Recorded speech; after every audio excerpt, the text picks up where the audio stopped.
레위기 11장입니다. 레위기 11장 1절 읽어봅니다. 여호와께서 모세와 아론에게 고하여 그들에게 이르시되 이스라엘 자손에게 고하여 이르라. 육지 모든 짐승 중 너희 먹을 만한 생물은 이러하니 짐승 중 무릇 굽이 갈라져 쪽발이 되고 새김질하는 것은 너희가 먹되 새김질하는 것이나 굽이 갈라진 짐승 중에도 너희가 먹지 못할 것은 이러하니 약대는 새김질은 하되 굽이 갈라지지 아니하였으므로 너희에게 부정하고. 자, 우리 레위기에 있어서 가장 중요한 5가지 제사를 다시 기억해 봅니다. 번제, 소제, 화목제, 속제제, 속건제, 3대 절기 2개를 더하여 5대 절기를 또 살펴봅니다. 유월절, 오순절, 초막절, 그리고 7월 1일에 나팔절, 그리고 7월 10일에 대속제일, 이렇게 5가지 절기를 꼭 기억하셔야 됩니다. 레위기에는 6가지 구약의 의식법이 기본 구조로 이렇게 제시되고 있다라고 말씀을 드렸습니다. 이러한 모형과 그림자 형태로 6가지의 의식법 다시 한번 기억해 봅니다. 성막, 성전으로 소개되는 7개의 핵심 요소들. 두 번째는 5대 제사, 그 다음에 세 번째 3대 절기, 그 다음에 네 번째는 정결법. 오늘 11장부터 이제 이후로 소개가 되어지는 정하고 부정한 것으로 나누는 정결법이 소개가 됩니다. 의식주와 관련된 모든 부분에 있어서 어떤 것은 정결하고 어떤 것은 더럽고 부정하다라고 이렇게 구별해 주시는 정결의 이러한 생활 원리를 가르치십니다. 그래서 우리 성도들이 하나님 앞에 어떻게 해야만이 거룩하게 될 수 있는가, 의롭게 될 수 있는가, 정결하게 될 수 있는가, 더럽고 부패하고 악한 것은 무엇인가, 이제 이러한 죄의 개념, 의의 개념, 정결, 거룩의 개념을 가르치는 것입니다. 그리고 세 번째, 네 번째는, 5번째, 6번째는 가나안 땅과 관련된 거죠. 족보법, 12지파의 족보를, 명단을 또 잘 구별하고 그 후손들을 기록하라라고 하는, 바로 요한계시록에는 생명책에 기록된다라고 하는 것처럼 하나님의 택한 백성들의 숫자라라고 하는 12지파에게 하나님께서 하나님의 자녀로 삼으시는 택한 백성들로서의 정체성, 신분을 주신다라고 하는 그런 은혜가 있기 때문에 족보에 반드시 기록되어야 됩니다. 12지파의 족보법. 바로 그 족보에 기록된 사람들에게 6번째 땅, 가나안 땅, 천국의 이 기업을 또 비유적으로 소개하는 가나안 땅을 분배해 주라는 것, 이렇게 6가지 의식법이 소개가 됩니다.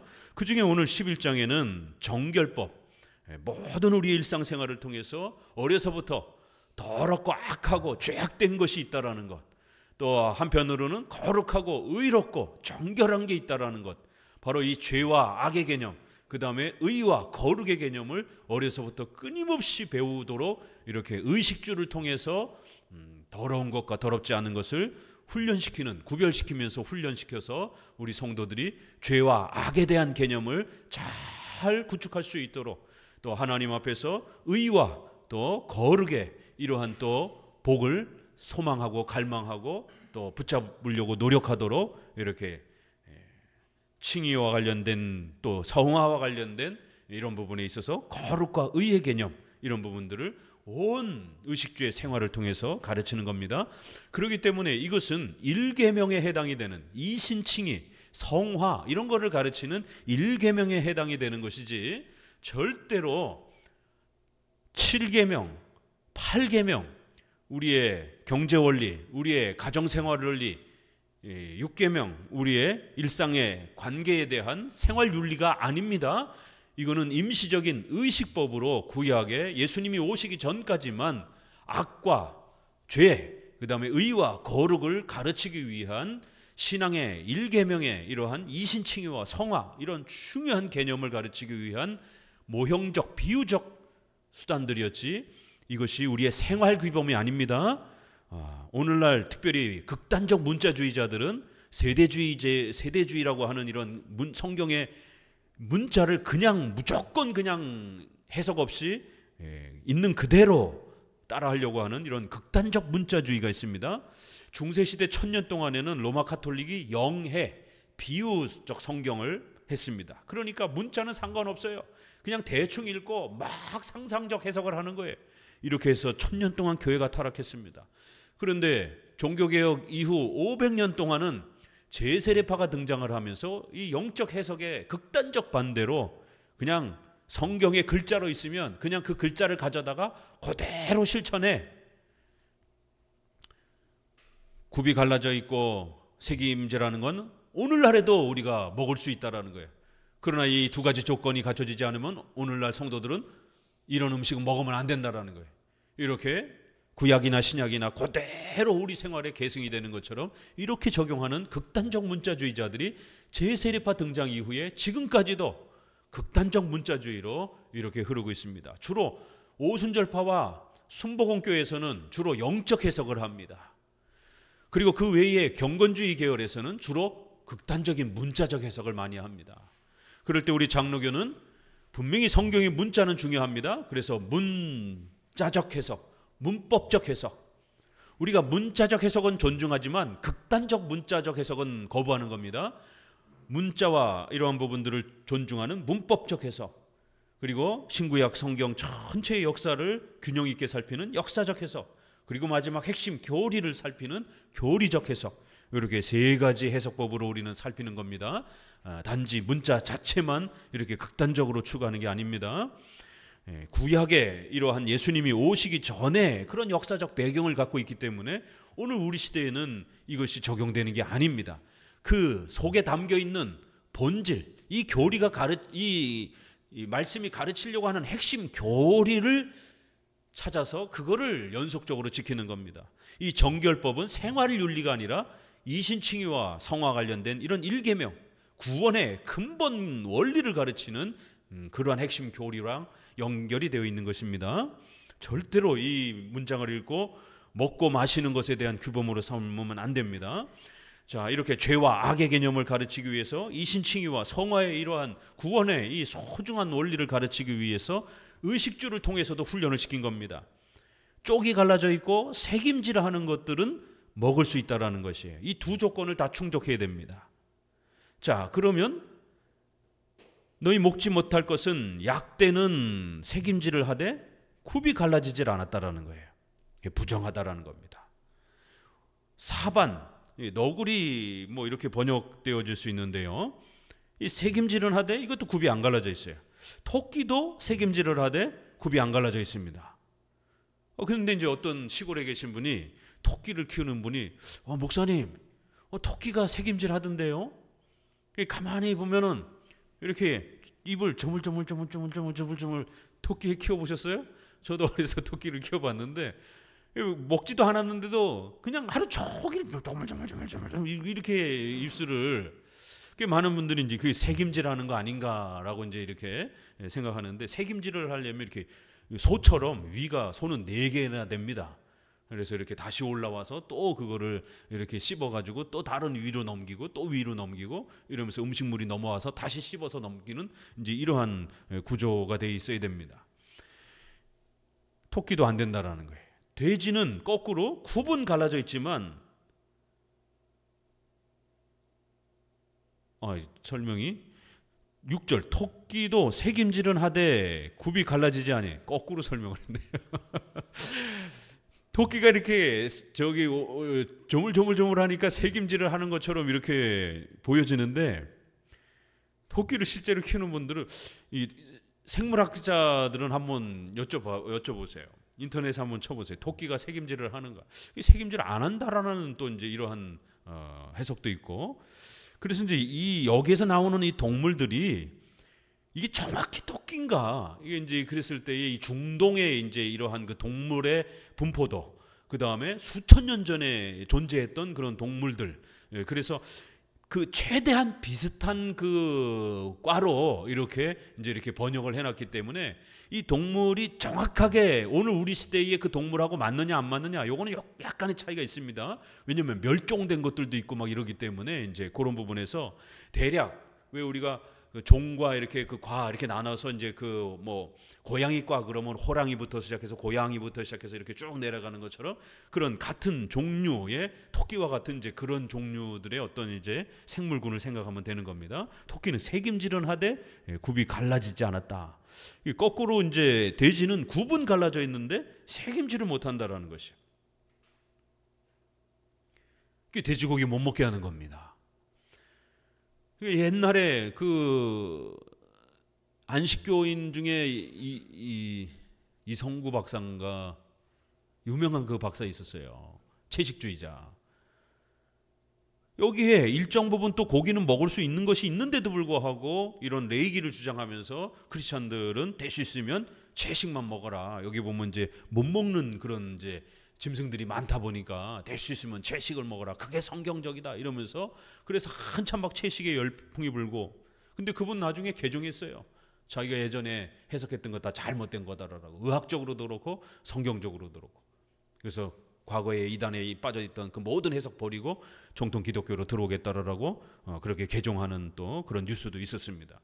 이런 거를 극단적으로 강조를 해서 돼지고기 못 먹게 하고 돼지고기 못 먹게 하면 닭, 돼지고기 이런 것들은 서민들에게 있어서 굉장히 중요한 단백질인데 아이들이라든가 노인들에게 이런 단백질을 못 먹게 하면 아이들은 성장하지 않고 노인들은 골다공증에 빠져서 빨리 또 돌아가실 수 있는 뼈가 약해지는 이런 문제가 발생이 된단 말이에요. 그러니까 이건 구약의 유대인들이 돼지고기를 안 먹는 겁니다. 그런데 지금도 유대인들은 돼지고기 안 먹습니다. 바로 이런 것 때문에 이 구약을 문자 그대로 계승을 하니까 그래서 아주 지금도 철저하게 이 음식법을 지킵니다.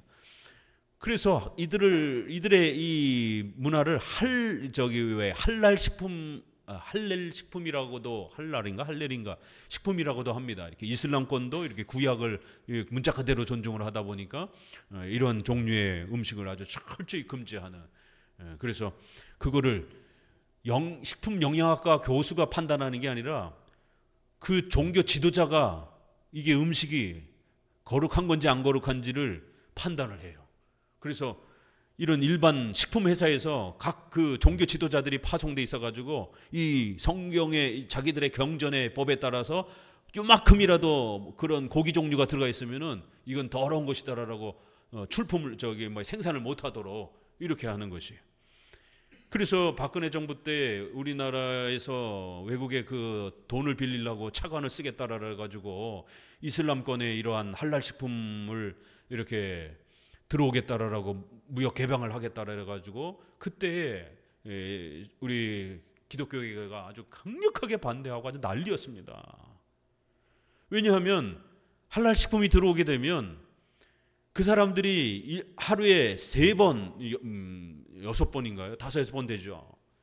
그 정해진 시간에 3번 이상 되는 그 기도 시간을 정해줘야 되고 모스크 이게 동그랗게 된 그 예배당을 또 성전을 만들어줘야 되고 또 그 종교 지도자가 들어와서 그 음식이 제대로 된 음식인지 아닌지를 이제 판정해줘야 되는 이슬람 사람들을 대거 들어오게 만들어야 되는 이슬람 돈만 들어오는 게 아니라 그 식품이 들어오게 되면 결국 이슬람의 이러한 여러 또 신앙의 수단들이 같이 들어와야 되는 이런 심각한 문제가 있습니다.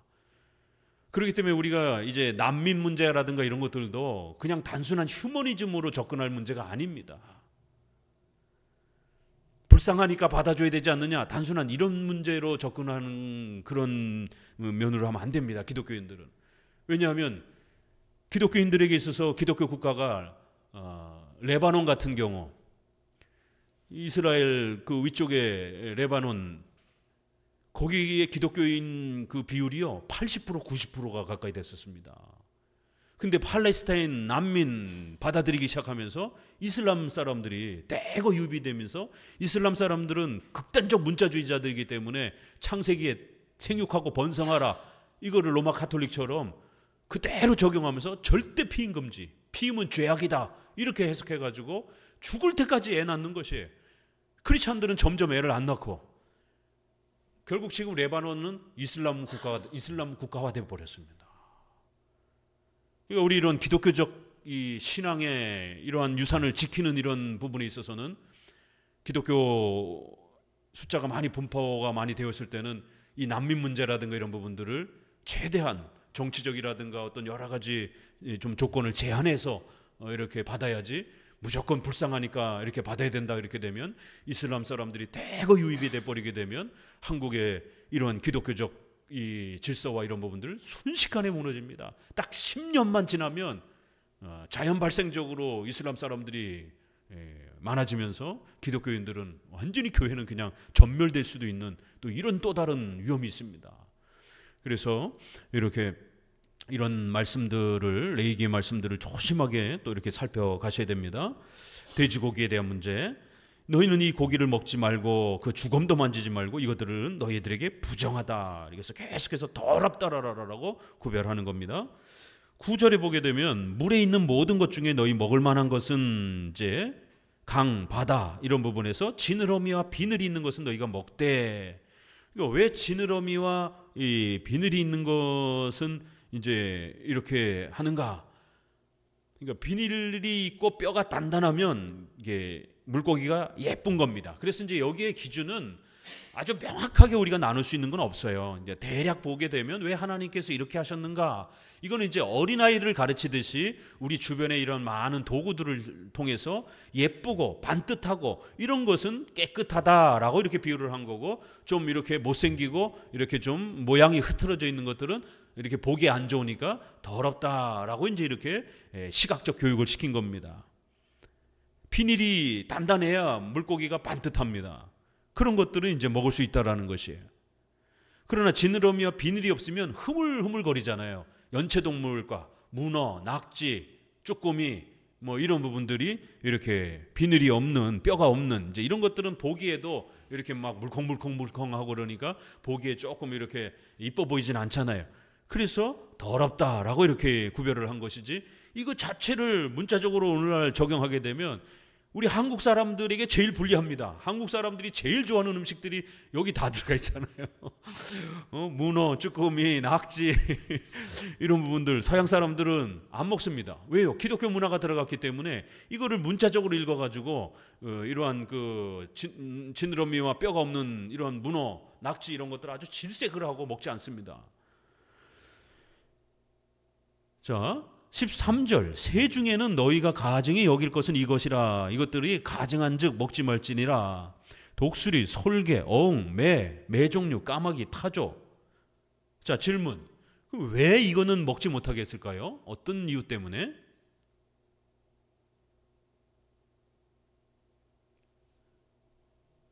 한번 맞춰보세요.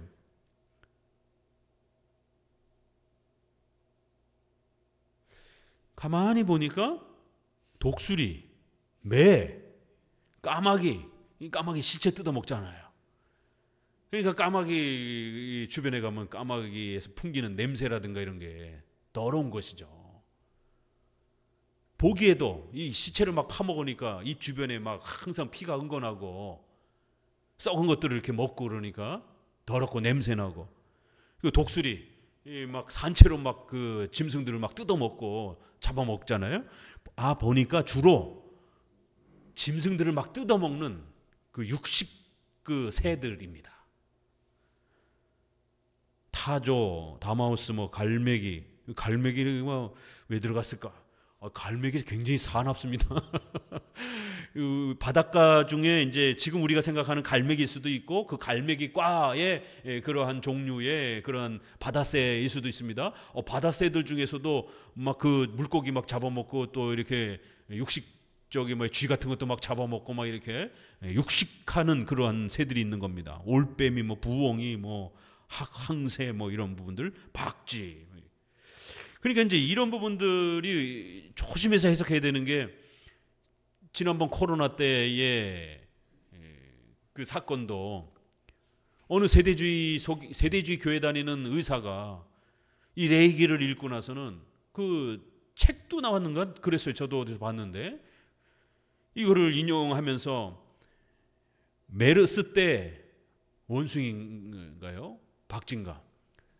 그리고 또 뭐 낙타에서 또 뭐 이렇게 온 것도 있었잖아요. 그래서 메르스도 있고 또 뭐 그런 전염병이 있었잖아요. 여기 성경에 보니까 여기 박쥐, 낙타. 이번에 코로나 그 또 전염된 또 그 짐승도 보니까 여기 있다. 이 레위기 11장은 현대의 전염병을 밝힐 수 있는 아주 놀라운 비밀이 담겨져 있는 책이다. 이런 식으로 떠들더라고요. 그건 정말 어리석은 것입니다. 여기서는 주로 이렇게 지저분한 데서 살고 이렇게 육식을 하는 그런 종류의 새들은 좀 더 이렇게 그때 당시는 위생적으로 아무래도 지금도 마찬가지예요. 위생적으로는 이렇게 너무 지저분한 것들을 먹는 그러한 그 새들이라든가 이런 것들은 그 균이 이렇게 있습니다. 그래서 그 균이 사람에게 이렇게 전염이 될 수 있는 그런 위험성이 있어요. 그래서 지금도 사실은 좀 그런 이렇게 가축으로서 키운 거 말고 야생에서 잡아먹는 이런 것들은 사실은 균이 있기 때문에 상당히 조심스럽습니다. 그러니까 이런 부분들은 위생학적으로 이렇게 따진 건 아니에요. 오늘 우리의 음식법으로. 다만 고대 사회의 백성들을 가르치기 위해서 새들이 잔인하고 막 육식을 하고 막 이렇게 뜯어먹고 막 이런 부분들은 보기에 혐오스러우니까 그런 차원에서 더럽다라고 하고 좀 더 온순한 새들은 또 식량으로서 먹을 수 있도록 이렇게 배려를 해준 그 정도의 차이입니다. 자, 20절. 날개가 있고 네 발로 기어다니는 곤충은 너에게 가증하되 오직 날개가 있고 네 발로 기어다니는 모든 곤충 중에 그 발에 뛰는 다리가 있어 땅에서 뛰는 것은 너희가 먹을지니 곧 그 중에 메뚜기 종류와 배짱이 종류와 귀뚜라미 종류와 팥종이 종류는 너희가 먹으려니와. 귀뚜라미라도 먹으라는 거예요. 우리는 안 먹지만 중국 사람들, 이쪽은 또 동남아시아 쪽 사람들은 뭐 귀뚜라미나 이런 또 곤충들을 굉장히 좋아하고 즐겨 먹더라고요. 이 초등학생이 이걸 질문했어요. 목사님, 왜 귀뚜라미를 먹으라고 성경은 요구하고 있죠? 그럼 오늘날 우리가 귀뚜라미를 먹어야 됩니까? 이거 어른들 대답해 줘야 돼요.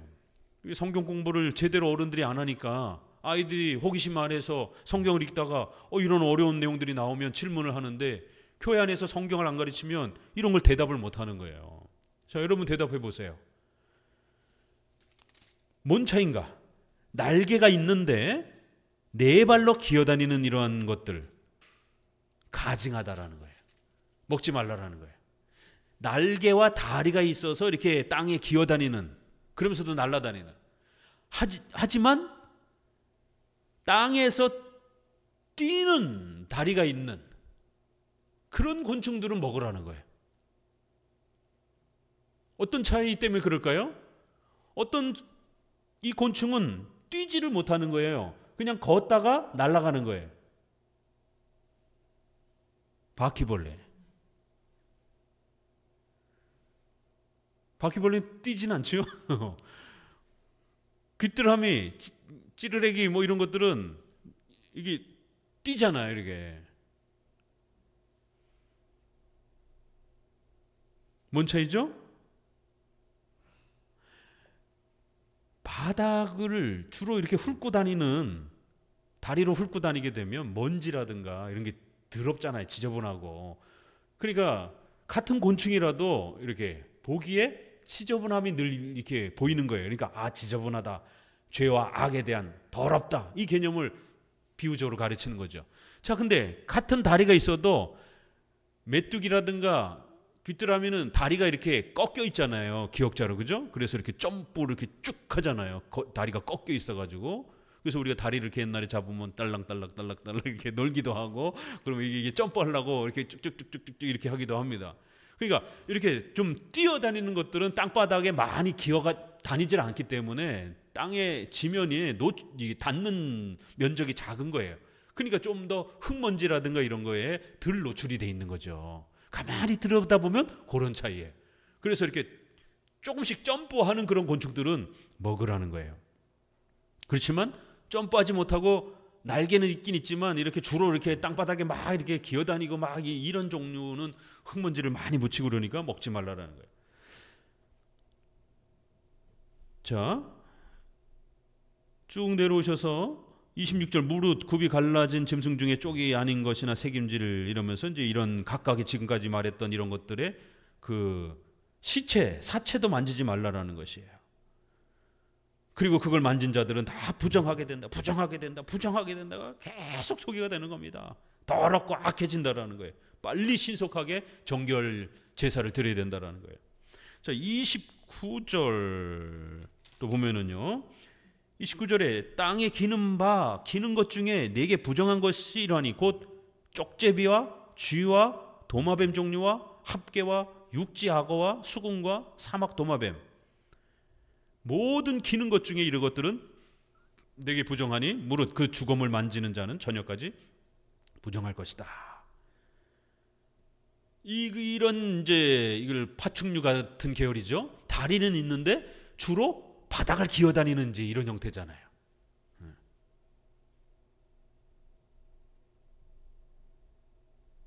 이제 이런 부분들도 먹지 말라라는 것이에요. 땅에 기는 것들이 또 어떤 게 있어요? 다리가 많고 기어다니는 것들, 지네,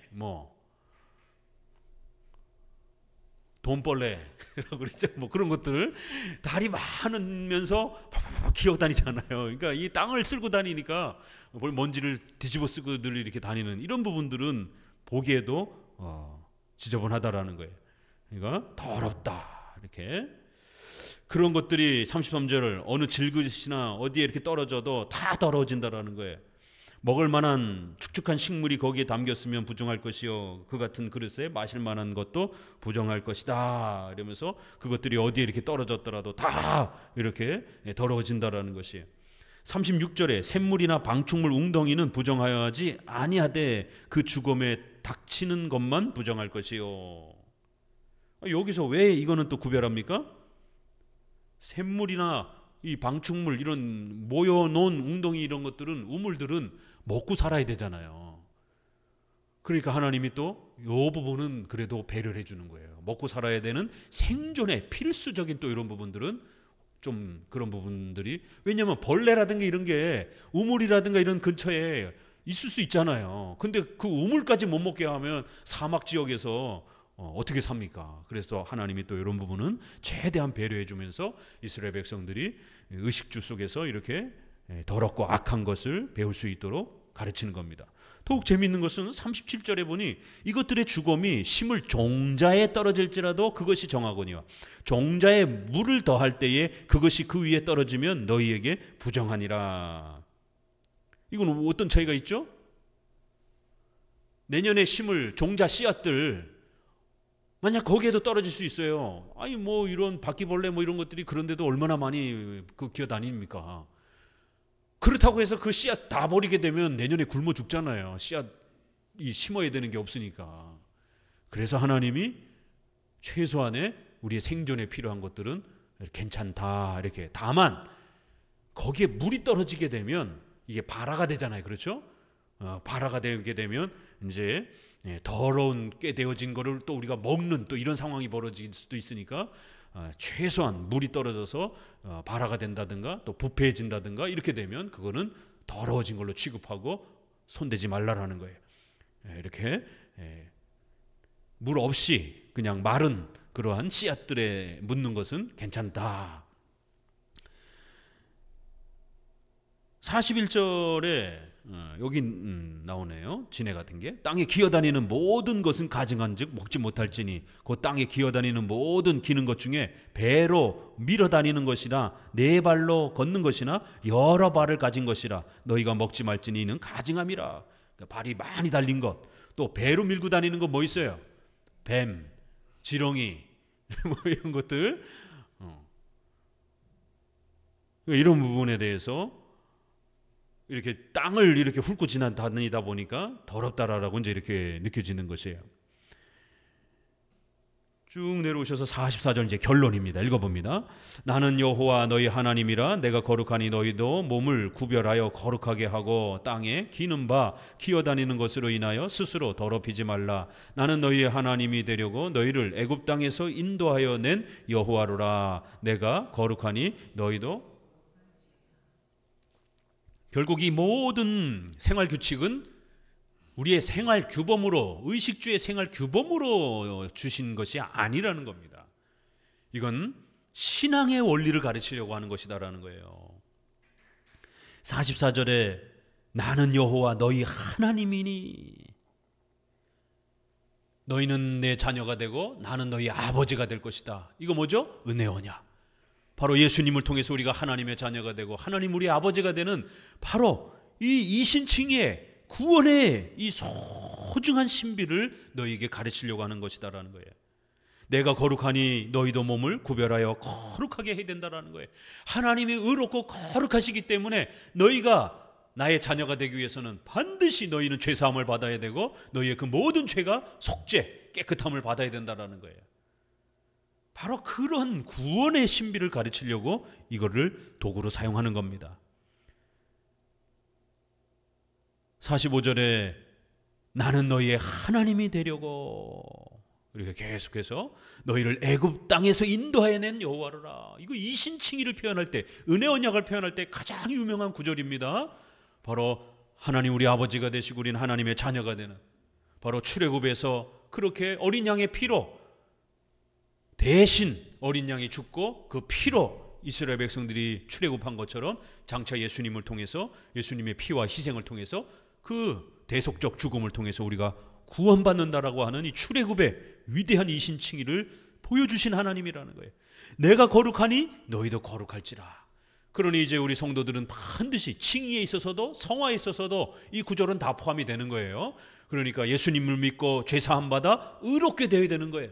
또 의롭게 된 백성들은 성화 속에서 반드시 십계명을 따라서 하나님이 원하시는 말씀에 순종하면서 거룩하게 성화의 또 사명을 감당하면서 살아야 되는 겁니다. 바로 이런 칭의와 성화, 구원에 대한 이런 소중한 원리를 가르치기 위해서 이런 의식주를 사용한 것이지, 이것은 오늘날 연속되는 건 아닙니다. 이 의식주에 대한 정결법은. 자, 12장 1절을 같이 읽어봅니다.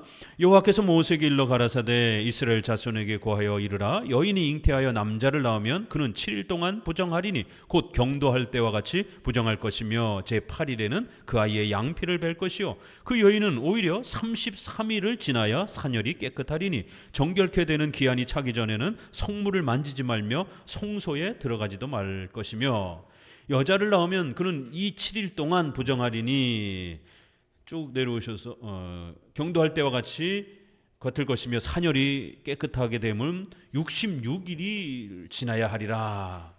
이렇게 남자를 낳으면 40일 동안 부정해지는 거예요. 여자를 낳으면 2배가 돼서 이렇게 또 80일 동안 이렇게 제사를 못 드립니다. 이렇게 자녀가 태어나게 되면 인간이 태어나면서부터 더럽다라고 하는, 우리나라의 문화하고는 좀 다르죠. 우리는 인간이 태어나면 축복해 주잖아요. 그죠? 축하해 주잖아요. 박수 쳐주고. 그렇지만 이스라엘의 신앙의 법칙을 가르치기 위해서 이스라엘은 아이가 태어나면 아이나 엄마나 다 더러워진다라고. 그래서 함부로 제사도 못 드리는 거예요. 그 더러움의 기간이 끝날 때까지 기다려야 되는 겁니다. 그래서 40일, 80일 동안은 산모나 아기나 모두 집에서 꼼짝없이 한 발짝도 나오지 말고 그냥 집에 있는 것입니다. 이렇게 해서 인간은 태어날 때부터 원죄를 짊어진 더러운 악한 죄인이라는 것을 이렇게 아주 놀랍게 인간의 탄생 장면을 통해서 부정해진다라고 하는 이러한 아주 강력한 정결법을 세워놓은 것입니다. 그래서 40일, 80일이 지나고 난 다음에 이제 속죄제를 번제물로 또 이렇게 드리면서 또 정결해지는 또 이러한 출산의 법칙이 소개가 됩니다. 앞서 말씀드린 것처럼 이건 또 다른 면에서 보게 되면 여성이 출산하고 나면 지금도 출산 휴가 받는 게 사회적 제도 안에서 얼마나 어렵습니까? 여성들이 출산 휴가 받는 거 굉장히 눈치가 되고, 옛날에는 출산 휴가 받고는 막 다 잘리고 막 그랬는데 지금은 이제 조금 그래도 정착되어져 가지만 아직도 출산 휴가를 떳떳하게 받을 수 없는 그런 중소기업이라든가 이런 많은 직장들이 아직도 많습니다. 그러니까 그런 차원에서 보게 되면 여성들이 외부 활동을 하지 않고 아이도 감염력이 위험하기 때문에 보호하고 산모도 회복할 시간을 이렇게 80일 가까이, 최장 100일 가까이를 이렇게 산모를 보호해주는, 지금 최근에도 그 100일 해가 감염병이 돌고 있잖아요. 옛날에도 조금씩 있었는데 옛날에는 그렇게 심하진 않았어요. 근데 작년 올해 이 100일 해가 전염병이 굉장히 많이 돌아가지고 이 출산을 하는 가정에서는 시댁, 처가댁 모두 다 100일에 예방 접종을 해야 됩니다. 손주 보려면. 이제는 손주도 마음대로 못 보는 시대가 됐어요. 왜요? 100일해라고 그러냐면 100일 안에 아이들이 그 전염이 돼가지고 산이 중리 막 이제 이러한 유아 사망률에 대한 부분이 치솟는 이제 이러한 유아 전염병이 작년 올해 상당히 이렇게 많이 퍼져서 코로나 이후에 이렇게 국가에서 걱정할 정도로 이 100일해라고 하는, 그래서 이름을 100일해라라고 지은 겁니다. 그래서 그 예방접종도 이렇게 해야 될 정도로, 그래서 이제 우리 산모들도 조금 이제 산후조리하고 이렇게 어느 정도 면역이 좀 생기고 나서 이렇게 한 두세 달 정도 이렇게 좀 온라인 예배로 이렇게 드리다가 현장 예배로 이렇게 올 수 있도록 저희도 그렇게 배려하고 있습니다. 그러니까 이런 온라인 예배의 이러한 부분들을 신학적으로 어떻게 정립할 것이냐가 이렇게 중요한 거예요. 지금도 특수한 경우든 예외적 경우든 어떤 경우든 온라인 예배는 악한 것이다, 무조건 죽으나 사나 현장 예배 드려야 된다라고 주장하는 분들도 계셔요, 아직도. 그러나 아주 특수한 경우에는 얼마든지 현장 예배가 아닌 다른 방식으로 예외적 조항을 이렇게 허락해 줍니다. 십계명에는 항상 원칙론이 있고 예외 조항이 있다는 걸 명심하셔야 됩니다. 십계명에 예외 조항을 허락하지 아니하면 율법주의, 엄격주의, 금욕주의가 됩니다. 예수님조차도 바리새인들의 엄격주의와 싸웠잖아요. 마태복음 12장 12절. 제자들이 배가 고파가지고 이삭을 잘라 먹었더니만 바리새인들이 막 대노하면서 안식일에는 노동을 금지해야 되는데 당신의 제자들이 어떻게 이삭을 따먹는 노동을 할 수 있습니까? 그러니까 예수님이 12절에 나는 제사를 원치 않는다라고, 예배를 원치 않는다라고 엄청난 파격적인 선언을 했잖아요. 구약은 제사를 안 드리면 죽는 겁니다. 5가지 제사, 3대 제사 안 드리면 어떻게 해요? 죽이라는 거예요. 그런 시대가 연속되고 있는 시절이 예수님 시대인데 나는 제사를 원치 않는다, 예배를 원치 않는다, 자비와 긍휼을 원한다, 이렇게 표현하잖아요. 예외적 조항에 있어서 굶주림이라든가 생명의 위협을 받는다든가 이렇게 되면 주일 성수도 그 주간은 보류가 되는 겁니다. 그래서 수요예배라든가 다른 시간으로 대체를 한다든가 이렇게 배려를 해주는 것이, 산불이나 전쟁이라든가 이런 특수한 어떤 일이 벌어지게 되면 주일 예배조차도 변경시켜 주는 거예요. 이러한 예외적 조항이 있는 겁니다. 근데 이 예외적 조항을 너무 많이 남용을 하게 되면 방종이 됩니다. 방종이. 원칙을 잃어버리. 툭탁하면 핑계 대려고 하는. 그래서 항상 원칙론과 예외론을 잘 조화시켜야 됩니다. 이제 레위기 후반부에 가면 윤리론이 나올 때 십계명을 어떻게 적용하느냐, 이 큰 원칙, 대원칙을 붙잡고 예외적 조항을 항상 고려하고 살피는 것이에요. 자, 그래서 이렇게 산모들에게 또 이러한 아주 놀라운 제사와 이러한 또 예배도 배려해 주는 겁니다. 오지 못하도록.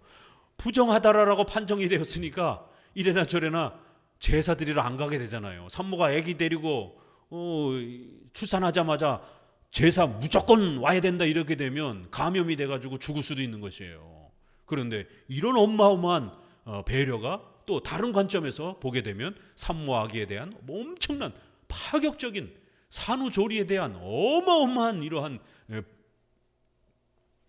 복지 개념이 나오는 겁니다. 오늘날도 이러한 산후조리에 대한 인권과 복지 개념이 아직도 부족한 시대에 우리 기독교는 수천 년 전에 이거는 여성을 학대하는 게 아니라, 페미니즘주의자들은 왜 여자는 80일이고 남자는 40일이냐라고 따지면서 남자만 이렇게 위한다고 이렇게 성경을 비판을 합니다. 그러나 구약은 남자 중심의 모든 가정 질서 체계가 이렇게 유지되어져 오던 그런 또 시대이기 때문에 그거를 우리가 또 함부로 구약의 이러한 역사적 배경을 무시할 수는 없는 겁니다. 그러나 여성을 무시하는 건 아니에요. 여성에게 오히려 또 이렇게 다른 관점에서 보게 되면 엄청난 또 그런 또 혜택을 또 배려해 주는 것입니다. 13장 여호와께서 모세에게 아론에게 일러 가라사대 사람의 피부에 무엇이 돋거나 읽어보세요. 딱지가 않거나 색점이 생겨서 그 피부에 문둥병 같이 되거든 곧 제사장 아론에게 그 자손 중 한 제사장에게로 데리고 갈 것이요 제사장은 그 피부병을 진찰할지니 환처의 털이 휘어졌고 환처가 피부보다 우묵하여졌으면 이는 문둥병이라 환처의 제사장이 진단하여 그를 부정하다 할 것이요 피부의 색점이 희나 우묵하지 아니하고 그 털이 희지 아니하면 제사장은 그 환자를 7일 동안 금고할 것이라. 색점이 생겼어요. 이렇게 피부에 어떤 점이 이제 이렇게 생겼는데 이걸 잘 보셔야 됩니다. 조건은 그 주변의 털이 이렇게 하얘졌어요. 왜 우리가 여기 뭐라 그러죠? 그 얼굴에 건성 피부 이렇게 되면 버짐 같은 거 이렇게 허옇게 일어나잖아요. 각질도 허옇게. 그런 것처럼 어느 부분이 크게 허옇게 변했어요. 그러면서 그게 피부보다 움푹 들어갔어요. 이러면 나병이라는 거예요. 문둥병이라는 것입니다. 그러면 부정하게 그 사람을 구별시키라는 것입니다. 그런데 이제 이것도 우리가 서론에서 말씀드린 것처럼 문둥병 환자가 하나님 앞에 더 큰 죄악을 범한 것처럼 이렇게 질병학적으로 취급하면 안 된다 그랬죠. 이거는 문둥병이 이렇게 살이 막 문드러지고 그래서 이 문드러지다 이런 말에서 문둥병이라는 말이 이제 우리 단어도 나오는 겁니다. 이게 이제 귀, 코 막 이런 게 이제 이렇게 막 떨어지니까 뭉개지고 이게 피부 괴사가 일어나는 이제 그러다 보니까 막 얼굴이 흉측해지는 화상을 입게 되면 막 얼굴이 찌그러지잖아요. 그럼 막 얼마나 흉측해집니까? 그랬을 때에 인간의 이런 더러움, 부정을 이런 질병이 가장 효과적으로 시각적으로 나타내는 거예요. 그래서 그보다 더 심각한 무슨 암이라든가 이런 거는 속으로 앓기 때문에 겉으로는 표가 안 나는 거예요. 그렇기 때문에 이제 이렇게 문둥병을 원죄를 가르치기 위한 인간의 전적 부패를 가르치기 위한 인간의 이런 구원의 근본 이 죄의 속죄함을 가르치기 위한 죄의 심각성을 가르치기 위한 것을 소개하는 것이지 나병 환자가 무슨 더 심각한 하나님 앞에 범죄한 자처럼 다른 질병을 가지고 있는 사람은 그래도 덜 하나님 앞에 범죄한 것처럼 이렇게 질병학적으로 접근하면 큰일 납니다. 이거는 원죄와 전적 부패를 하나의 비유적으로 가르치는 수단으로 고대에 이렇게 사용한 것뿐인 겁니다. 그리고 현대에 이제 이 나병에 대한 부분을 제가 또 이제 이거를 연구하기 위해서 유튜브에 그 의사 선생님들이 이제 이렇게 의료 정보 소개하는 부분에 나병 그 소개하는 그게 있더라고요. 그래서 한참 들어봤어요. 그랬더니 거의 8, 90%가 전염이 안 된다 그러더라고요. 그래서 이거를 전염된다고 생각해가지고 우리 소록도 사건이라든가 이런 것들 대한민국의 이 한국 기독교 안에 아픔이에요. 일반인들도 무지했으니까 의료적 지식이 없었으니까. 그런데다가 기독교인들은 또 여기 레이기를 적용해가지고 문둥병자는 하나님 앞에 더 큰 죄악을 범한 자들인 것처럼 그래서 그 사람들을 도와주고 가까이 가게 되면 나도 부정타는 것처럼 이 우리 유교 문화에 불교 문화에 이런 부정탄다라는 개념을 물질적 부정탄다는 개념을 이 레이기랑 연결을 시켜가지고 그렇게 부정탄다는 개념으로 적용을 해버린 것이. 자기 마음속으로 범죄하는 게 하나님 앞에 징계받고 책망받는 것이지 나병 환자 가까이 했다라고 해서 그게 하나님 앞에 벌을 받느냐 말이에요. 이런 식으로 적용한 거예요. 그래서 나병 환자들을 교회 안에 들어오지도 못하게 하고 막 그 따돌리고 그래서 결국 소록도로 그 사람들을 이제 이렇게 국가 차원에서도 또 이제 이렇게 백성들이 겁을 먹으니까 소록도로 이제 이렇게 고립을 시키고 크리스천들도 이제 거기에 대한 이제 따돌림이라든가 이런 부분들이 이제 더욱 유달리 심해지고 문둥병 크리스천들이 나병 환자의 크리스천들이 엄청나게 학대를 받은 거예요. 기독교적으로 학대를 받았습니다. 교회 안에서. 이건 정말 반성해야 돼요. 그러니까 이렇게 성경 해석을 잘못하니까 이런 일이 벌어지는 겁니다.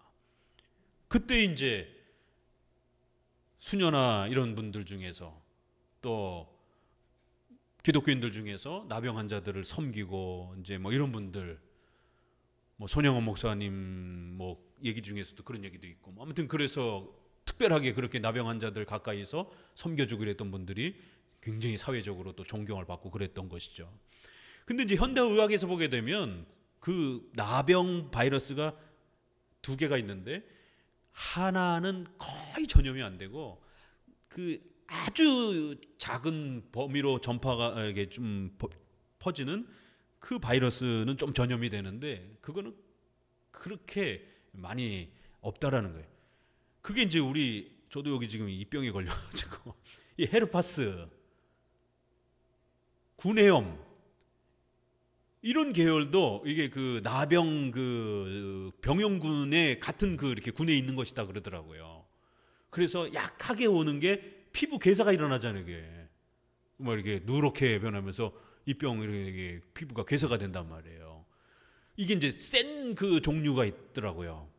이렇게 해서 그래서 그 항생제를 발견하신 분이 의사 선생님이 한센 선생님이에요. 외국. 그래서 이제 지금은 한센병이라고도 이렇게 부릅니다.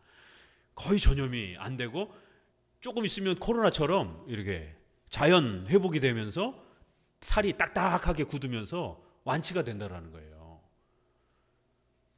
우리 구내염 같은 경우도 좀 내비두면 피곤해갖고 그래지 이제 그렇죠. 조금 좀 쉬고 그러면은 이렇게 또 자연 치유가 되잖아요. 특별히 또 뭐 이렇게 저가지 않더라도. 그래서 이제 나병 같은 경우도 그 항생제 맞고 이러면은 거의 완치가 다 된다고 그러더라고요. 근데 아무튼 이제 고대에는 이제 그런 개념이 없었다 보니까 이제 이렇게 격리를 시키는 거예요. 그래서 혹시라도 이제 그런 사람들의 그런 두려움들을 이용을 해서 더럽고 악한 개념의 이 원죄 개념을 가르친 것이죠. 처음에 약하게 왔으면 5절에 보니까 한 일주일 정도를 다시 좀 살펴보고 그리고 나서 이제 더 이상 퍼지지 않았으면 일반 피부병이라는 거예요. 우리가 피부병도 있잖아요. 그렇죠? 이 피부병하고 나병 계열의 바이러스랑 구별이 잘 안 되니까 이게 나병인지 단순 피부병인지 가려워가지고 이렇게 막 긁고 이러다 보면은 이제 피부가 이렇게 벌개지고 이럴 수도 있으니까 잘 들여다보면서 이게 퍼지는지 또 세 개인 거예요. 이게 희게 되고 움푹해지고 그리고 그게 몸 전체로 점점 퍼져가는지 이 증상이 있으면 이제 격리를 시키고 나병으로 진찰을 해라. 그런데 13절에 이렇게 표현합니다. 같이 읽어봅니다. 그가 진찰할 것이요 문둥병이 과연 그 전신에 퍼졌으면 그 환자를 정하다 할지니 다 희어진 자인즉 정하거니와 아무 때든지 그에게 난육이 발생하면 그는 부정한즉. 이게 퍼지다 전신으로 이렇게 퍼지게 되면 이게 이제 허옇게 퍼지면서 이렇게 이 피부가 그렇게 건선 형태로 이게 허옇게 되니까 우리가 인터넷에 왜 건선 환자들 이렇게 한번 검색해 보시게 되면 피부가 이렇게 그 허옇게 이렇게 덧나는 그런 모습을 보여요. 그러니까 이제 몸이 오히려 허옇게 보이니까 하얀 건 또 깨끗하다 이제 이렇게 반대로 표현을 해준 겁니다. 그래서 나병이지만 이렇게 온몸으로 하얗게 이렇게 뭐 퍼져 있는 상태가 되면 그럴 때는 오히려 하얀 모습을 보면서 깨끗하다라고 이렇게 또 정하다라고 선포해 줄 수 있다라는 것이. 그러니까 벌써 여기만 봐도 그 나병 자체가 무슨 하나님 앞에 더 큰 죄악을 진 것처럼 이렇게 해석할 수 없는 것으로 보는 겁니다. 이렇게 전체로 퍼지면 오히려 나병이 깨끗하다라고 오히려 선언해 주라는 것입니다. 이렇게 이건 의료적 목적이 아니라 신앙적 목적으로 사용했던 그런 아주 중요한 목적이 있었던 겁니다. 18절에도 보게 되면 피부에 종기가 생겼다가 나았고 그 종초에 흰 점이 돋거나 희고 붉으스레만 색점이 생겼으면 제사장에게 보일 것이요 그는 진찰하여 피부보다 얕고 그 털이 희면 그를 부정하다 진단할지니 이는 종기로 된 문둥병 환처이니라. 그래서 뭐 이렇게 상처가 생겨가지고 또 그 상처가 감염이 되면서 이제 이 나병 바이러스에 이렇게 옮아 버리는 것이죠. 그렇게 되면 그 상처를 통해 가지고 또 나병이 이렇게 또 생길 수도 있는 것이에요. 자, 24절. 피부를 불에 대었는데 그 댄 곳에 불그스름하고 희거나 순전히 흰 색점이 생기면 제사장은 진찰할지니 그 색점의 털이 희고 그 자리가 피부보다 우묵하면 이는 화상에서 발견한 문둥병인즉 제사장은 그를 부정하다 할 것이요. 이제 우리가 화상을 앓고 나면 화상이 잘 덧나요. 이번에 사모님이 저기 주방에서 그 뜨거운 게 떨어져가지고 발등에 떨어져가지고 한 이만큼 뒤었어요. 그래서 한 달 가까이를 이렇게 치료를 했는데 파상풍 주사를 마치더라고요. 파상풍은 왜 못 찔리고 뭐 이런 건데 아니 왜 파상풍 주사를 맞습니까? 했더니 이게 항생제 계열의 그런 피부가 상했을 때 이렇게 공기 중에도 그런 바이러스라든가 이런 것들이 미세하게 떠다니고 또 먼지라든가 이런 게 떠다니기 때문에 이 피부가 벗겨진 상태에서 거기 닿게 되면 그런 파상풍 균들이 감염이 된다라는 거예요. 그러니까 나병과 관련된 균들이 상처가 덧났을 때 거기 감염이 되는 겁니다. 이렇게 공기 중에 떠돌다가. 그렇게 해서 화상 중에도 생길 수 있다는 거예요. 29절에도 보니까 남자나 여자의 머리에 수염에 환처가 있으면 제사장은 진찰할지니 환처가 피부보다 오목하고, 이렇게 해서 또 머리에나 수염 또 이런 데도 또 이렇게 머리에 머리 이러면 가렵고 이러다 보면은 또 이제 모낭충 뭐 이런 것 때문에 우리가 막 자꾸 긁다 보면은 이제 덧나고 그러잖아요. 그럼 또 그런 데도 또 이렇게 나병이 생길 수도 있다라는 것입니다. 자, 이렇게 쭉 내려오셔서 38절에도 보니까 남자나 여자의 피부에 색점, 곧 흰 색점이 있으면 제사장은 진찰할지니 그 피부의 색점이 부유스름하면 이는 피부에 발생한 어우럭이라 그는 정하니라. 요럴 때는 또 이제 구별해 주라는 것입니다. 단순 피부병하고는 또 좀 이렇게 구별해 주라는 겁니다. 40절에 누구든지 그 머리털이 빠지면 그는 대머리니 정하고 앞머리가 빠져도 그는 이마 대머리니 정하니라. 이 머리가 빠지는데 왜 정하다고 그랬을까? 생각해 보세요. 이 머리 빡빡 밀고 다니는 사람도 있잖아요. 보면 어때? 위생상 보이게 어때요? 깨끗해 보이잖아요. 그러니까 이제 그런 차원에서 또 이제, 왜냐면 옛날에는 머리에 뭐가 많아요? 이가 많아요.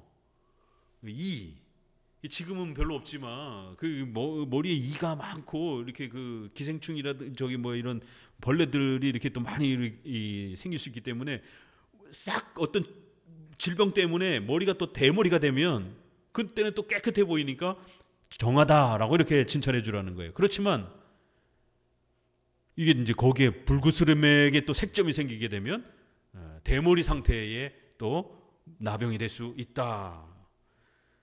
자, 45절 이제 결론을 봅니다. 문둥 환자는 옷을 찢고 머리를 풀며 윗입술을 가리우고 외치기를 부정하다.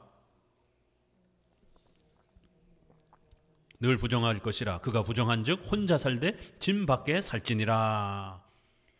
옷을 찢고 머리를 풀고 윗입술을 가리우고, 이랬더니만 세상에 이 세대주의 의사들이 보십시오, 벌써 성경에 마스크를 쓰라라고 하는 이런 처방책이 벌써 제시되고 있습니다. 성경은 우리의 모든 의료에 이러한 비법을 가르치는 겁니다. 이러고 떠들고 있더라고요, 세상에. 왜 윗입술을 가리웁니까?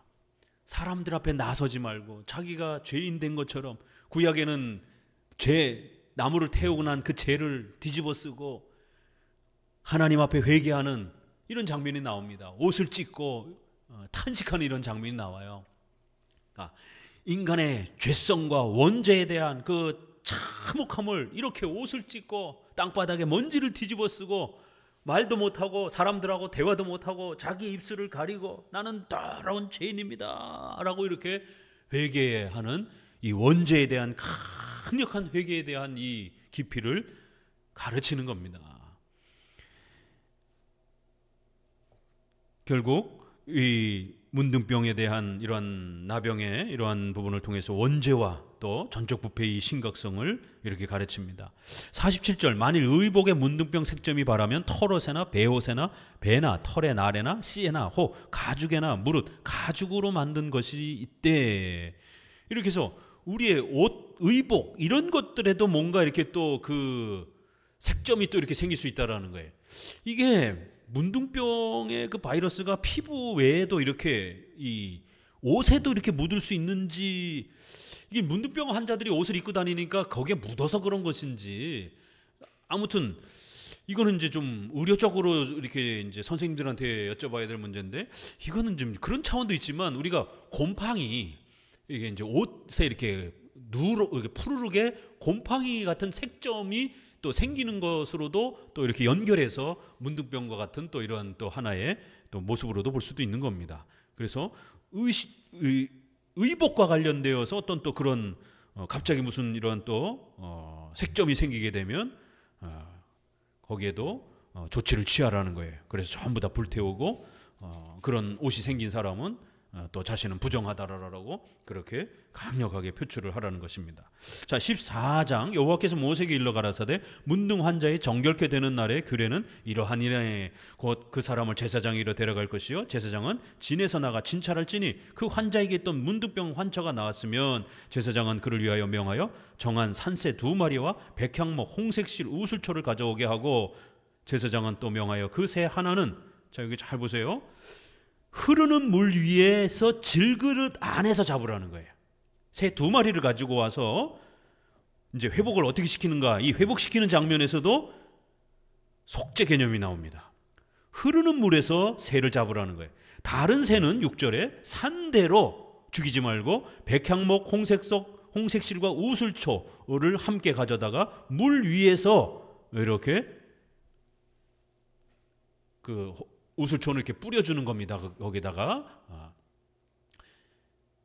이런 의식을 행하면서 앞서 잡았던 그 새의 피를 이 살아있는 새에다가 피를 찍어주라는 거예요. 그러니까 새 한 마리는 속죄제 개념으로 대신 죽는 거예요. 이 문둥병 환자의 속죄 제물로 대신 죽는 거예요. 피 흘려 죽는 거예요. 그리고 그 피를 찍어가지고 어디다가 묻히라고요? 살아있는 새에다가 묻히라는 거예요. 그리고 7절 문둥병에서 정결함을 받을 자에게 7번 뿌려 정하다 하고 그 산새는 들에 놓아서 저 멀리 날아가게 하라는 거예요. 그러니까 이 속죄 개념을 모르면 이게 도대체 뭐 하는 건가? 그러나 잘 보세요. 우리가 앞서서 배웠던 제사 개념에서 대속 개념, 대신 피 흘려 죽는 거예요. 하나는 대신 피 흘려 죽은 그 피를 살아있는 새가 온전히 또 묻혀주라는 거예요. 그러니까 대신 죽은 그 피를 흠뻑 적신 그 새가 그 대신 죄를 또 짊어지고 저 멀리 날아가라는 거예요. 그래서 죄가 보이지 않도록. 하나는 대신 피 흘려 죽는다는 개념이 가르쳐지는 거고, 하나는 우리의 죄가 피 흘려 거기에 묻혀진 죄가 저 멀리 날아가서 없어지는 것이에요. 우리의 죄가 예수님 때문에 저 멀리 날아간 거예요. 그래서 우리가 죄사함 받다, 구원받다 라고 할 때의 이 단어에는요, 덮는다, 속죄서 덮는다 라는 단어도 있어요. 우리 죄를 덮는다, 그리스도의 옷으로 가리운다 이런 표현도 있어요. 죄를 씻는다 이런 표현도 있습니다. 죄를 대신 갚아준다 이런 표현도 있습니다. 이 구원이라는 개념에 이 죄를 해결한다, 죄값을 또 치른다 이런 표현도 있고요. 이렇게 해서 여러 형태의 개념으로 이 죄가 사함받는다라는 개념이 무엇인지를 다양하게 우리에게 가르쳐주는 겁니다. 그래서 대신 우리 죄를 대신 짊어지고 새 하나가 죽는 거예요. 또 우리 죄를 짊어지고 저 멀리 날아가서 우리가 이제 더 이상 죄인이 아닌 것처럼 이렇게 또 죄에서 우리가 멀어졌다라는 것을 가르치는 것입니다. 이게 이제 예수님 안에 다 들어와서 예수님의 죄의 사함을 통해서 우리가 또 다 이 부분을 배우는 것이죠.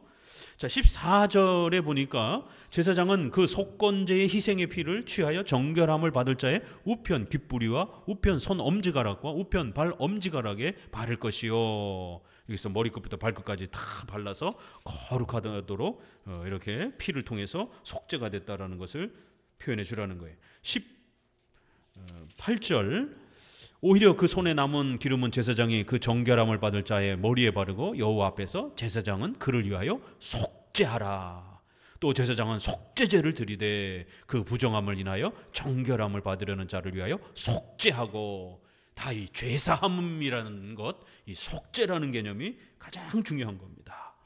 21절에는 이제 가난하여 가지고 이제 이렇게 비싼 제물을 못 드릴 때는 또 이제 약한 제물을 가져다가 순양 한 마리와 또 이렇게 가루 10분의 1 정도, 또 산비둘기, 집비둘기 이런 걸 가져다가 그대로 똑같아요. 머리끝부터 발끝까지 또 그렇게 행해 주는 겁니다.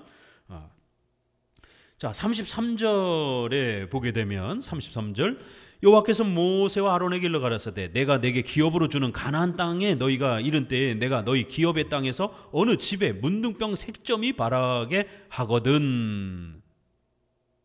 여기는 또 아주 표현이 놀랍죠. 내가가 주어예요.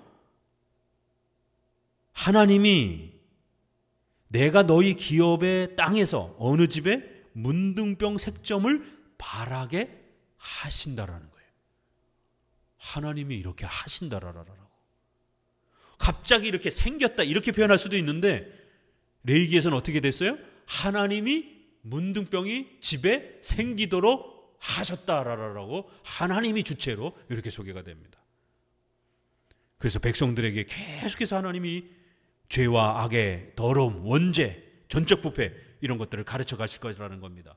그래서 정기적으로 백성들의 또 집에 이렇게 문둥병의 어떤 흔적들이 벽에 생기기도 한다라는 거예요. 그렇게 되면 이 색점을 발견하게 되면 36절에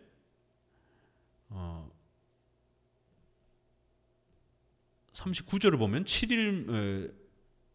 36절부터 봅시다. 제사장은 그 색점을 보러 가기 전에 그 가장 진물 부정을 면하기 위하여 물건들 다 일단 빼놓은 다음에 거기를 보고 만약 우묵해져 있으면 폐쇄했다가 다시 살펴보라는 거예요. 그러고 나서 또 계속 있으면 41절에 그걸 긁어내라는 거예요. 42절 그들은 다른 돌로 그 돌을 대신하여 다른 흙으로 집에 발을 찌니라. 그 부위만 빼내고 새 흙으로 수리를 하라는 거예요.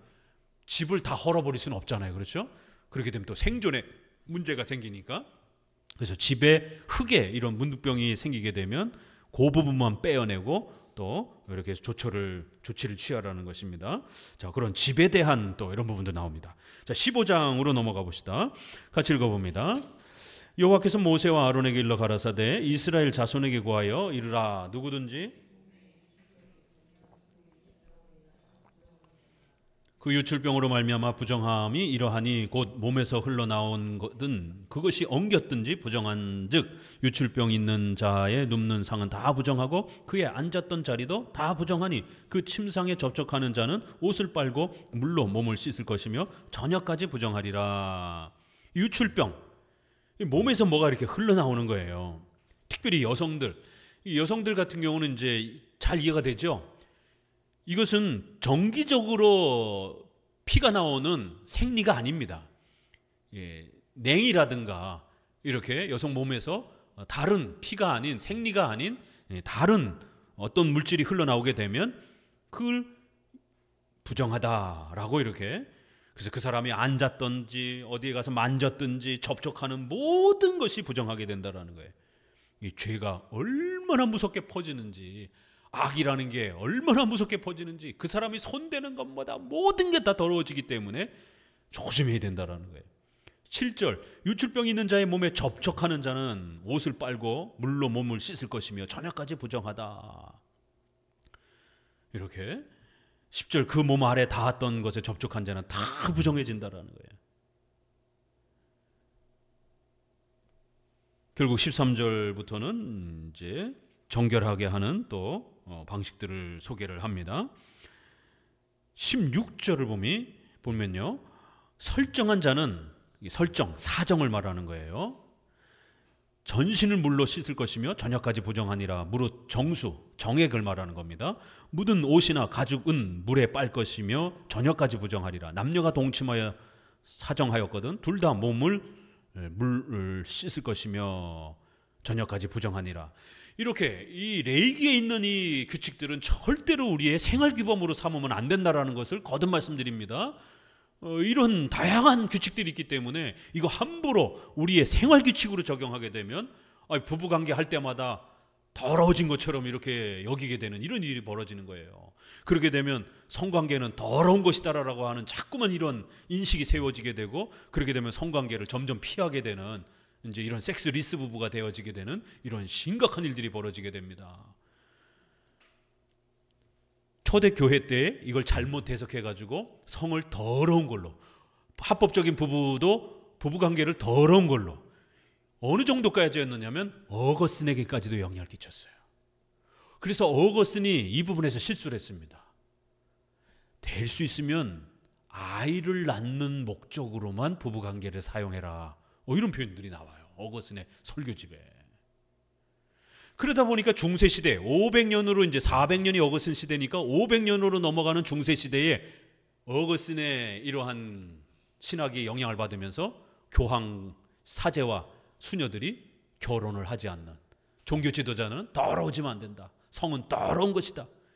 가톨릭의 교회력이요 무지무지 많습니다. 1년 12달 부활절 앞두고 40일 사순절도 있잖아요. 가톨릭의 이 부부관계에 대한 이 더러움에 대한 과한 접근, 그러다 보니까 부부관계가 더러워지지 않도록 철저하게 최소한의 형태로 접근해야 되고, 부부관계의 방식에 있어서도 가톨릭에서 정해준 그 방식만 해야만이 그나마 더러워지지 않는다라는 이런 세부 규정도 있습니다. 가톨릭 다니면 큰일 납니다. 이혼율이 높아지는 거예요. 그럼 가톨릭 신자들 이거 따라하느냐? 따라하지 않습니다. 못하니까. 근데 신부와 사제들은 그렇게 또 가르치는 거예요. 그리고 자기들은 뒤로 수녀들하고 그 짓하고, 그래서 중세시대에 고아들이 너무 많이 생겨가지고 그 고아들을 관리해야 되는 이런 고아원, 이런 그 이제 제도들이 생겨나기 시작하고, 교회력도 부부관계도 못하는 날도 많은 데다가 부부관계의 자세도 남자는 위, 여자는 아래, 딱 요 자세예요. 거기에서 제가 그 자료를 찾다가, 카톨릭 자료를 찾다가 너무너무 놀래가지고 여기서 다 말씀드리기도 좀 뭐하고, 그냥 여러분들이 한번 보세요. 카톨릭 성관계 규범 뭐 이렇게 해서 키워드로 찾아보세요. 이거를 알고 성당에 과연 다닐 수 있을까? 부부들이. 부부관계에서 조금만 얘기해 드릴까요? 즐거움을 드리고 얼굴 표정을 즐겁게 표현하면 그것도 죄, 신음소리를 즐겁게 내면 그것도 죄, 섹시하게 신랑을 이렇게 유혹하려고 옷차림을 입어도 그것도 죄. 다 죄예요. 이런 구절들을 그냥 우리 생활규범으로 적용을 해서 그렇게 된 겁니다. 이거는 인간을 만드는 원초적인 그러한 행위잖아요. 인간이 태어나는 것도 더러운 것이고, 인간이 태어나도록 남자와 여자가, 정자와 난자가 결합되어지는 이 성적 행위가 일어나야만이 인간이 태어나니까, 인간이 태어나는 그 근원 자체를 더럽게 이렇게 원죄를, 전적 부패를 강조한 겁니다. 절대로 남녀의 부부관계를 이야기하는 규범이 아닙니다. 19절, 어떤 여인의 유출을 하되 그 유출이 피면 7일 동안 불결하니 무릇 그를 만지는 자는 저녁까지 불정할 것이요. 이건 이제 생리 같은 이제 이런 그런 또 형태의 유출이죠. 그가 누웠던 거 다 부정하고, 그 침상을 만지는 자도 다 부정해지고, 좌석을 만지는 자도 다 부정해지고. 24절, 누구든지 이 여인과 동침하여 그 불결에 전염되면 7일 동안 부정할 것이라. 그러니까 여인이 생리기간 중에 있을 때 또 이렇게 부부관계가 일어나면 그것도 더러워진다라는 것이에요. 이러한 그 유출의 개념으로 원죄를 가르치는 것이지 부부의 성관계의 어떤 규범으로 제시하는 게 아닙니다. 25절에는 여인의 피의 유출이 그 불결기 위에 생리 외에 여러 날이 간다든가, 부정출혈이라고 그러잖아요. 왜 우리가 자궁 근종이라든가 이런 거 생기게 되면 생리기간이 아닌데도 피 출혈이 나오고도 이래요. 이런 정기적인 생리기간이 아닌 때도 또 이렇게 유출이 되면 또 그때도 또 역시 마찬가지로 몸에서 하여튼간 뭐가 이렇게 흘러나오면 지저분하니까 더럽다, 이렇게 이제 취급하는 겁니다. 자, 16장으로 넘어갑니다. 속죄 일에 대해서 소개합니다. 아론의 두 아들이 여호와 앞에 나아가다가 죽은 후에 여호와께서 모세에게 말씀하시니라. 여호와께서 모세에게 이르시되, 같이 읽어요. 내 형 아론에게 이르라. 성소에 사망을 면하라. 내가 구름 가운데서 속죄소 위에 나타남이니라. 이러한 규정들을 잘 지켜야 된다라는 거예요. 왜요? 하나님이 그 성막에 임재하고 계시기 때문에 그렇다라는 거예요. 그러니까 이러한 규정들에 있어서 물건이 더럽다 이런 뜻이 아니라 하나님이 임하고 계시기 때문에 죄인된 인간들이 그 죄의 문제를 해결하지 않고는 함부로 하나님 앞에 나올 수 없다라는 겁니다. 사망을 멸하라. 하나님이 임재해 계신 그곳에 죄인이 함부로 나오게 되면 죽는다라는 거예요. 내가 구름 가운데 속죄서 성막 위에 너희 가운데 임하기 때문에 너희들은 항상 이 죄의 문제를 신경 쓰고 이 죄의 문제를 각별히 조심하면서 그렇게 살아야 된다는 거예요. 자, 8절 읽습니다. 이제 두 염소를 위하여 제비 뽑되 한 제비는 여호와를 위하고 한 제비는 아사셀을 위하여 할지며 아론은 여호와를 위하여 제비 뽑은 염소를 속죄제로 드리고 아사셀을 위하여 제비 뽑은 염소는 산대로 여호와 앞에 두었다가 그것으로 속죄하고 아사셀을 위하여 광야로 보낼지니라. 자, 이번에는 염소 두 마리를 잡아다가 한 염소는 머리에 안수하는 것이에요. 저쪽까지 또 읽어봅시다. 21절 아론이 두 손으로 산염소 머리에 안수하여 이스라엘 자손의 모든 불의와 그 범한 모든 죄를 고하고 그 죄를 염소의 머리에 두어 미리 정한 사람에게 맡겨 광야로 보낼지니 그 염소가 그들의 모든 불의를 지고 나아갈지니라. 한 제비는 하나님을 위하여 성막에 속죄제로 드리고 하나는 잡아서 죽여서 피를 흘리는 거예요. 그리고 하나는 죽이지 말고 머리에 안수를 한 다음에 백성들의 모든 죄를 대신 그 염소가 짊어지고 그 다음에 광야로 데리고 가가지고 저 멀리 보내라는 거예요. 이거를 아사셀 염소라고 그럽니다. 꼭 기억해 두세요. 아사셀 염소라고 그러는 거예요. 이 의식이 벌어졌기 때문에 이 의식에서 행해졌던 염소다 그래서 아사셀 염소다 이렇게 표현합니다. 많은 분들이 아사셀이 누구냐 뭐냐라고 이렇게 물을 때 이걸 사탄으로 해석하는 사탄 배상설을 주장하는 분들이 있습니다. 신학자들 중에 하나는 하나님을 위해서 배상하고 하나는 사탄을 이게 값을 치르라 이런 식으로. 그러나 사탄이 어떻게 값을 요구합니까? 사탄도 지옥에서 벌을 받아야 되는 존재지요. 인간에게 죄값을 요구하는 공의는 하나님만이 요구하시는 거예요. 둘 다 하나님이 요구하는 거고 하나님께 바치는 겁니다. 그런데 의미를 둘로 나눠서 가르치는 겁니다. 하나는 대속해서 우리의 죄를 대신해서 죽는 거예요.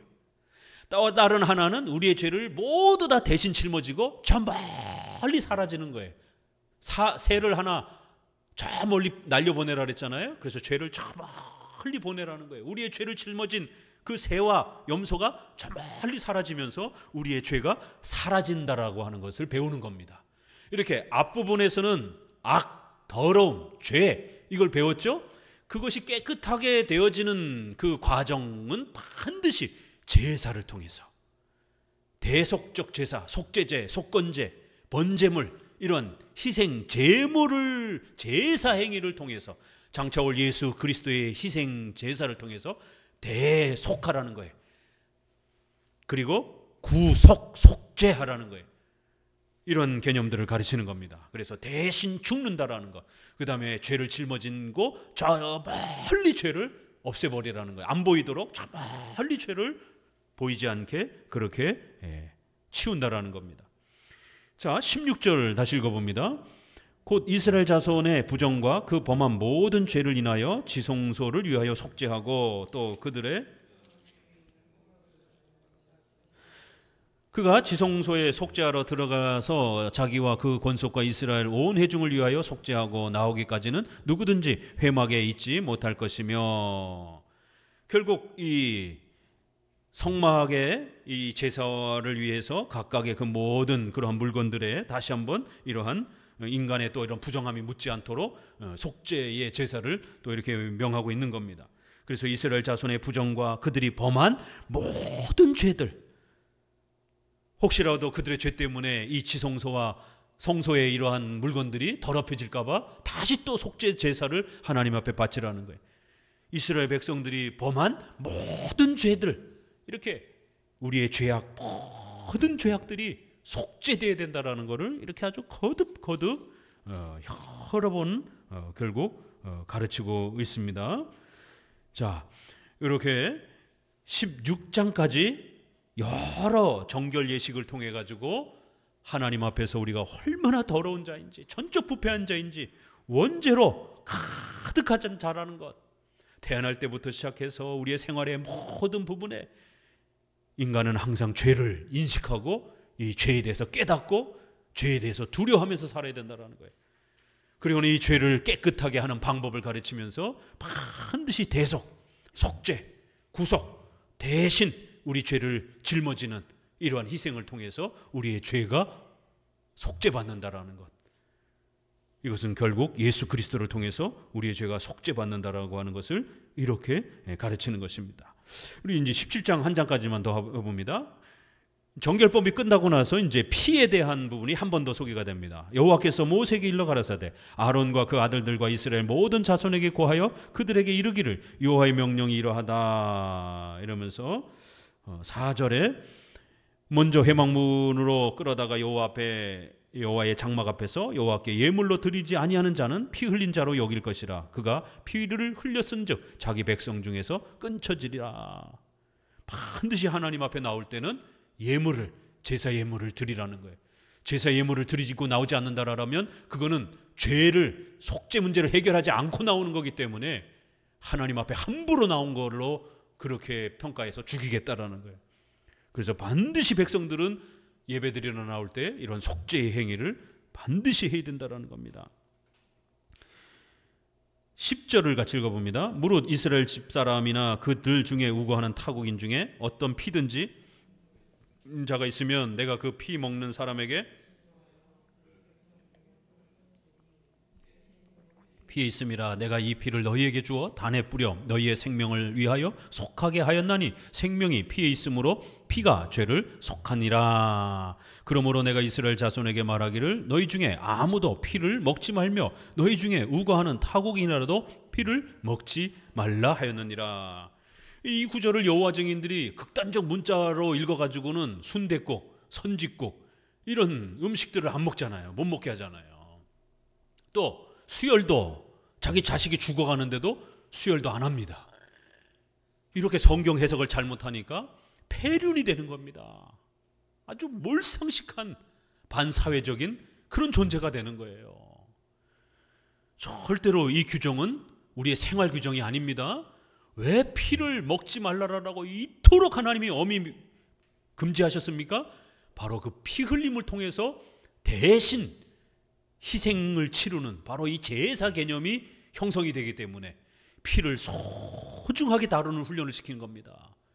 그래서 피 흘림을 통하여 제사가 되어지고 그 제사로 인해서 속죄가 되기 때문에 백성들은 항상 어려서부터 이 피를 항상 주의해야 하고 피를 다루는 데 있어서 아주 조심해서 접근하는 이 훈련을 한 겁니다.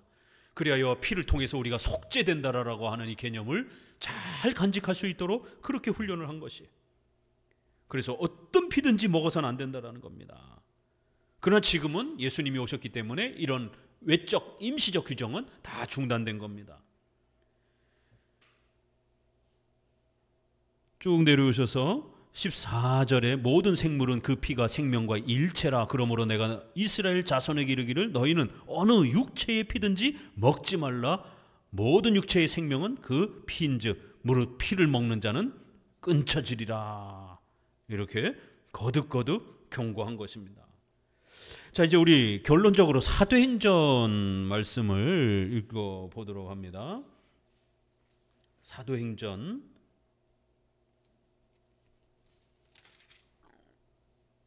10장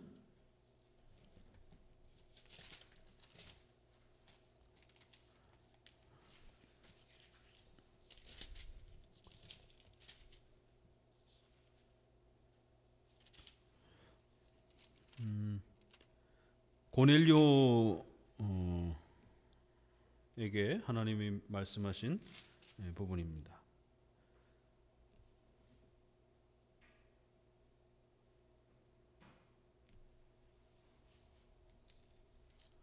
사도행전 몇 장이죠 이게?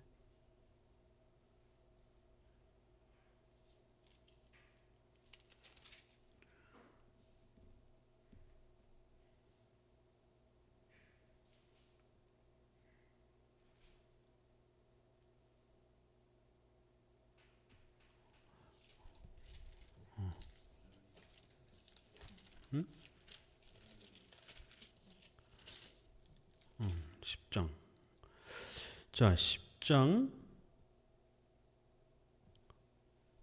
9절을 보니까 하나님이 베드로에게 찾아오셔서 이렇게 말씀하십니다. 9절부터 읽어볼까요? 이튿날 저희가 행하여 성에 가까이 갔을 그때에 베드로가 기도하려고 지붕에 올라가니 시간은 제6시더라.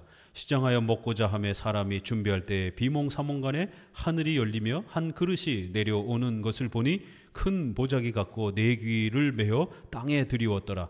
그 안에는 땅에 있는 각색 네 발 가진 짐승과 기는 것과 공중에 나는 것들이 있는데 또 소리가 있으되 베드로야 일어나 잡아먹으라 하거늘 베드로가 가로되 주여 그럴 수 없나이다. 속되고 깨끗이 아니한 물건을 내가 언제든지 먹지 아니하였사옵나이다 한데 또 두 번째 소리 있으되 하나님께서 깨끗게 하신 것을 내가 속되다 하지 말라 하더라. 이런 일이 3번 있은 후 그 그릇이 곧 하늘로 올려 가니라. 이제 베드로를 이방인에게 하나님이 보내려고 하실 때에 이방인들을 아주 극도로 싫어했기 때문에 하나님은 이러한 환상을 보여준 겁니다. 보자기가 쫙 내려오는데 베드로가 배가 고픈 상태에 있어요. 그러니까 보자기 안에 뭔가 먹을 게 있나 하고 들여다봤더니만 거기에 각색 4발 가진 짐승, 기는 것, 공중의 그 새들, 우리가 아까 레위기에서 봤던 그 부정한 것들이 가득 담겨 있는 거예요. 그리고는 하나님이 먹으라 라고 명령을 하시는 거예요. 그러니 오랫동안 이 정결법을 지켜왔던 베드로가 그걸 먹을 수 있겠습니까? 나 못 먹겠습니다. 나는 절대로 이걸 먹지 않고 살아왔습니다. 속되고 깨끗지 아니한 물건을 내가 언제든지 먹지 아니하고 멀리 해왔습니다. 그런데 먹으라뇨? 이게 말이 됩니까? 하나님은 구약에서는 먹지 못하게 하신 거예요. 구약에 정결법이 존재했으니까. 그러나 이제 예수님이 오시고 나서서는 그런 모든 정결법이 예수님의 십자가의 피 흘림을 통해서 완성이 되어서 중단된 겁니다. 정결법이 중단된 겁니다. 그런데 여전히 유대인들은 이 정결법을 어떻게 처리해야 될지 낯설어하고 있는 것이에요. 그래서 하나님은 사도들에게도 구약의 정결법이 중단됐다라는 것을 이런 식으로 선언해 주는 겁니다. 물론 이제 이것은 이방인들을 더럽게 취급했던 유대인들로 하여금 너희가 더럽게 취급했던 이제 음식을 이젠 하나님이 더 이상 그 법칙을 쓰지 않을 테니까 먹어라 라고 이렇게 명령해 주신 것처럼 너희가 더럽게 취급했던 이방인들하고 이제는 가깝게 지내라 라고 하는 중요한 또 이렇게 사건으로 서로 연결을 시킵니다. 그럴 때 이제 사도들과 유대인들에게 이 구약의 정결법을 하나님이 중단한다라고 하는 어마어마한 선언이 이렇게 나오는 겁니다. 하나님이 명하셔서 더러운 것이지 그게 생물학적으로 음식학적으로 더러워서 못 먹게 한 게 아닙니다. 돼지고기가 생물학적으로 식품 영양학적으로 더러워서 못 먹게 한 게 아니라는 거예요. 그렇기 때문에 정결법을 문자 그대로 오늘날 적용하면 안 된다라는 겁니다. 아주 신약이 명백하게 금지됐다라고 선포하는 겁니다. 신앙의 원칙을, 구원의 원칙을 가르치기 위해서 임시적으로 구약의 의식법으로 사용한 것이다라는 거예요. 그러니 이제 하나님이 그 모든 정결법을 중단시키니까 너희들은 얼마든지 자유롭게 원하는 음식들을 먹으라는 것이에요. 하나님이 깨끗하다라고 그러면 이제는 모든 게 얼마든지 깨끗한 것이 된 겁니다. 그런데도 베드로는 안 먹겠다고 그러는 겁니다. 아니 하나님이 그렇게 결정했는데도 안 먹겠다 그러는 거예요. 이게 이제 인간의 어리석음인 것입니다.